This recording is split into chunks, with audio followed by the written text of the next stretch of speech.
Hi, I'm Vanessa from SpeakEnglishWithVanessa.com. Have you had a bad day? Let's talk about it. Has someone ever asked you, how are you doing? And you've had a really bad day and you just don't know what to say? Or maybe even worse, someone is telling you about their bad day and you don't know what to say. You just say, okay, sorry. Let me help you. In today's lesson, you're going to learn the top daily life expressions to talk about difficult situations. So the next time you accidentally spill coffee on your shirt or someone tells you that their dog died, you will know exactly what to say. And for today's lesson, like always, I have created a free PDF worksheet that you can download right now with the link in the description. It includes all of today's expressions, all of the situations and nuances of when you should use them that we'll talk about today, and you can answer Vanessa's challenge question at the bottom of the PDF worksheet. You can click on the link in the description to download that worksheet today. All right, let's get started with the first category, which is some minor inconveniences or difficulties. Nothing too serious. How disappointing. This loaf of bread has already gone stale. How disappointing. My date doesn't look anything like his profile picture. How disappointing. It's unfortunate. That's unfortunate. This is especially used when there's some element of luck involved or maybe being unlucky. Let's say you bite into a cookie. I thought these were chocolate chip cookies, but they have raisins? That's unfortunate. It's just bad luck. It's not ideal. That's not ideal. You could say, there was a lot of traffic, so I took a shortcut and then I got lost. It wasn't ideal. Well, yeah, that's true. It's not the best situation. Ideal means amazing, the best. So you might say, that's not ideal. Or what about this situation? I wanted to spend the weekend relaxing, and then my mom asked me if I would help her to clean out her garage. It's not ideal, but I'll help her. This wasn't my idea of a perfect weekend, but you know what? I'll do it. It's not ideal, but I'll do it. Now, just a little note, this can be used sarcastically. Let's imagine a situation. Let's say you're driving and you accidentally hit your neighbor's trash can and it dents the front of your car and cracks your windshield. Okay, it's not ideal, but it's kind of worse than that, right? Like, this is a big deal. You have to get it fixed. It's probably going to be really expensive, and it was all your fault, and it was kind of a dumb thing too, right? So when you're telling someone what happened, they might say, that's not ideal.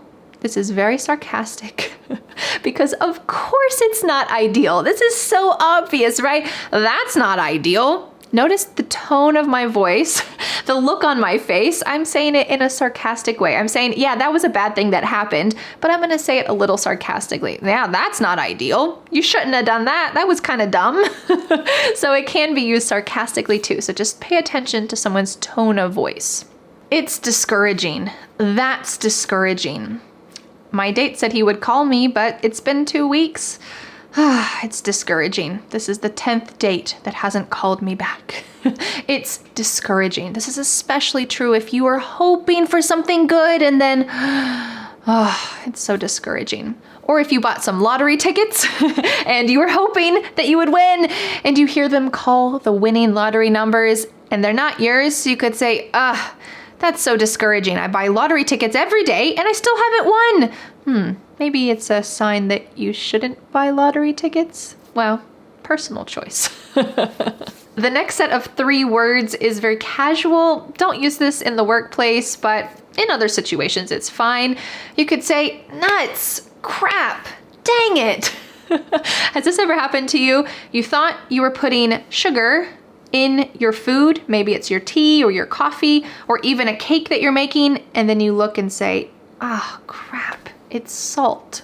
You don't want to substitute salt for sugar. So you can use these for minor inconveniences. Nuts. This is very polite, more polite. Then we have crap. That's what I say the most. And then there's dang dang it, which is a euphemism. This means a slightly kinder or softer word instead of saying a bad word, which is damn it. So if you put salt in your tea instead of sugar, you can say, dang it. And it's okay to say that with children or maybe with your family. If you don't want your kids to repeat it, well, maybe don't say it around them, but it is certainly much nicer than the swear word. Another casual expression is, oh man. This is especially when you're disappointed. You might say, oh man, I ordered a burger and fries and they gave me a salad instead. Oh man. Let's say it's the beginning of winter. This has happened to me many times. I open up my drawer of sweaters and I pick up my favorite sweater. Oh man, there's a little hole in it. How did that happen? I didn't touch it all winter. Oh man, this is disappointing. The next one is also casual. That sucks. This is also kind of a little bit rude. I would say when I was a kid, my parents told me, that's not a nice word, don't say it.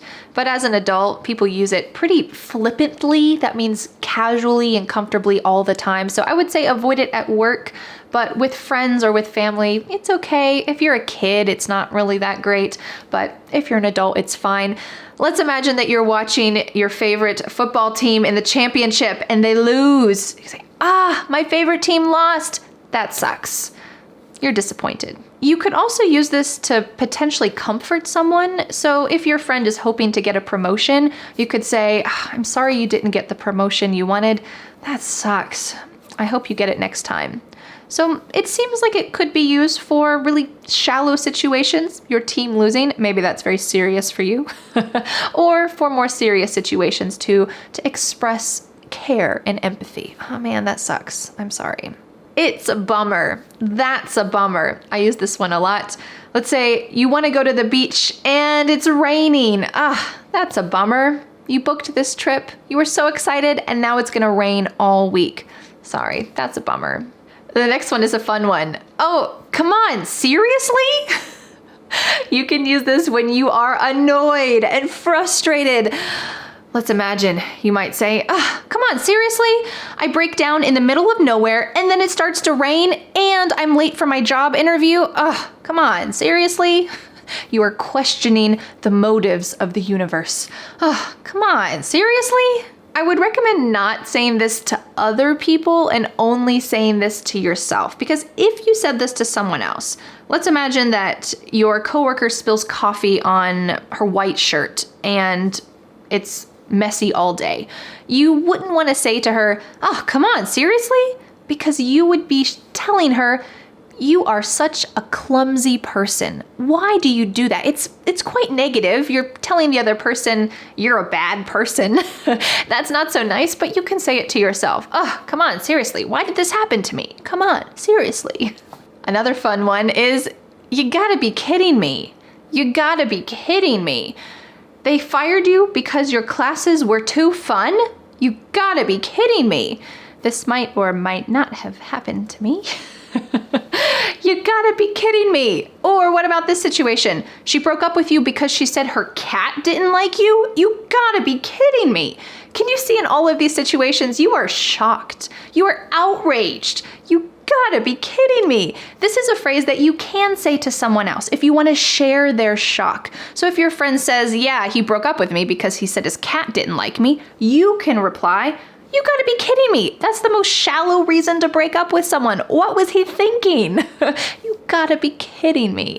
Before we go on to our seriously difficult situation expressions, let's talk about one final melodramatic phrase. Why? God, why? So this one, you can sense the drama. Let's imagine that you, like I mentioned before, accidentally put salt into your tea instead of sugar. But you also have woken up late. You have a job interview. You're just feeling generally pretty bad. You woke up on the wrong side of the bed, and then you put salt into your tea. You might say, why? God, why? Why is everything going wrong today? You're kind of appealing to the universe. Why? Why is everything against me today? So make sure you use this one for not so serious situations, but just when you want to be overly dramatic. And now let's go on to some phrases you can use for seriously difficult situations, whether it's to talk about yourself or to comfort someone else and to talk about what they're going through. It's too bad. That's too bad. You lost your job? That's too bad. That doesn't mean you did something wrong. It just means in general, I am sympathizing with your hard time. That's too bad. Now, just a little note, this can be used with a sarcastic tone of voice. So let's take a look at this situation. Let's say you're talking about a couple and you hear that they have broken up. You might say, "Oh, they broke up? That's too bad." Okay, well, you can see by my face, I'm not exactly devastated about this news. Possibly I predicted that they would break up, or possibly I am interested in one of those people who is now newly single. So you might say, "Oh, that's too bad that they broke up." So your words and your tone of voice are very different. So this is something you need to watch out for in English, is when someone's tone doesn't match their words. That's too bad. Oh, I got a big smile on my face, so I'm not really sad. I'm just saying the thing that's socially appropriate, but really, that's not how I feel. It's a shame. That's a shame. She wanted to be a professional figure skater, and then she broke her leg. That's a shame. It's just something that's disappointing and sad. Possibly life-changing, or just a big roadblock. You might say he wanted to be a lawyer, and then he didn't pass the bar exam. And he just gave up. He decided not to take it again. That's a shame. It's a pity. That's a pity. It's a pity you have to move away for your new job. I was really loving being your neighbor. You can't have cats in your apartment? That's such a pity. I know how much you love your cats. So here in this situation, it's pretty serious, right? Well, either someone's moving away, they can't keep their pet, or in the previous expression, it's a shame. It's quite serious as well. So these two, make sure you don't use in lighthearted situations. It's a shame or it's a pity are for serious things. It's awful. That's awful. He asked for a divorce on your anniversary? That's awful. I'm so sorry. It's very strong, very serious, and pretty big thing, huh? You could also say, I spilled coffee on my shirt, I was late on the way to work, and I got fired. That's awful. Yes, this is really, truly awful. The final three expressions are for extremely serious situations. You can say, it's devastating. That's devastating. To be devastated means you can kind of imagine you're just on the floor. You can't move for weeks. Everything in your life is terrible, or there's something that's so bad that you can't function normally. It's devastating. So if someone that you love dies, it's devastating. Maybe if someone tells you about some really tragic thing that happened to them, yeah, my grandma died and she was just totally fine, and she all of a sudden, and they tell you the story, you can say, that's devastating. I'm so sorry. So you're using this word in the accurate situation where there is something that is completely difficult for someone else, and you're acknowledging that. And that might make them feel validated or heard. And it can be good to use this word only in very serious situations. It's devastating. I can't believe that this happened. If someone tells you something tragic, let's imagine that same situation, that someone's grandma dies. What can you say? The most common thing to say is, I'm so sorry to hear that. I'm so sorry to hear that. Is there anything I can help you with? Hey, can I bring you some food tomorrow? I'm so sorry to hear that. But you could also add on to this, I'm so sorry to hear that your grandma died. I'm so sorry to hear that you have to move to another state and you really don't want to. I'm so sorry to hear that, plus the thing. This is great to write in a card too, because often in these devastating or tragic situations, we write a letter or write a card to someone and give it to them. Those are the special moments when something physical really touches and means a lot. So this is a good expression you can write. I'm sorry to hear that your grandmother passed away. I'd like to stop by tomorrow and bring you some food. This is great. So kind. Our final expression for talking about difficult situations is, I can't imagine. Now this is short for a fuller expression. I can't imagine what it must feel like to have your grandmother die. Of course, you don't understand because it's not your grandmother, you haven't been in that situation, but to say that full expression is less common. It's more common to just say, "Oh, I can't imagine. It must be really tough for you right now. I'd like to help bring you some food tomorrow." Or, "Can I walk your dog for you? I can't imagine. Let me help you." Oh man, this lesson is kind of a bummer, right? Well, I hope that I can help you in these difficult times because you know what? Sometimes things that are a shame or even things that are devastating, they happen in daily life and we need to be able to express them and talk about them. And we need to be able to empathize with other people who have difficult things happening to them. So I have a question for you. Let me know in the comments if I told you that I failed a test and then broke my arm.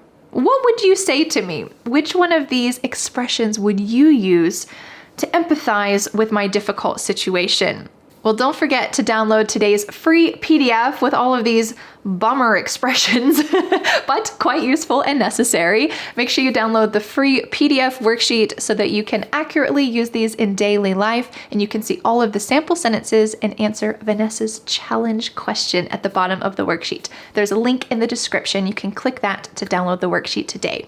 Well, thank you so much for learning English with me, and I will see you again next Friday for a new lesson that's less sad here on my YouTube channel. Bye. The next step is to download the free PDF worksheet for this lesson. With this free PDF, you will master today's lesson and never forget what you have learned. You can be a confident English speaker. Don't forget to subscribe to my YouTube channel for a free English lesson every Friday. Bye!